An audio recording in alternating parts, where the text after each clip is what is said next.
Assalomu alaykum do'stlar. Bugungi proyektimizda oshxona mebeli, oshxona mebeliga nima qilib berganligimizni hozir sizlarga ko'rsatib beraman. Xo'p, общий ko'rinishimiz shunaqa.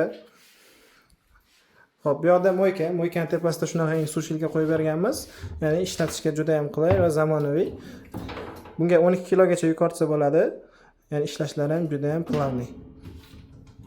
Xo'p, tortmalarimiz bor. Bu yoqda tortman, birinchi tortmasida qoshiq qo'yilgan.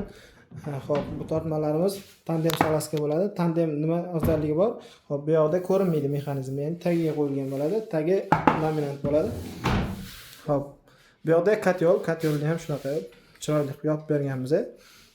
Xo'p, tepa qismimiz antresol, bu yoqlarda polkalar, bu yoqda vitishka bu yoqdan chiqib ketgan, ya'ni yo'li bu yoqqa ketgan shaxtaga. Buni biza qanaqa qilib yopib berganmiz, ya'ni bu yoq shaxtada bilsanglar, noxush hidlar kelib turadi. Mana bu joyi ham idealni yopilgan, ya'ni. Xo'p, boshxonamizga 1 dan 10 gacha baho beringlar. Agar shunaqa xizmatlar kerak bo'ladigan bo'lsa, o'zimizga murojaat qilaverasizlar. Общий ko'rinish, ya'ni shunaqa.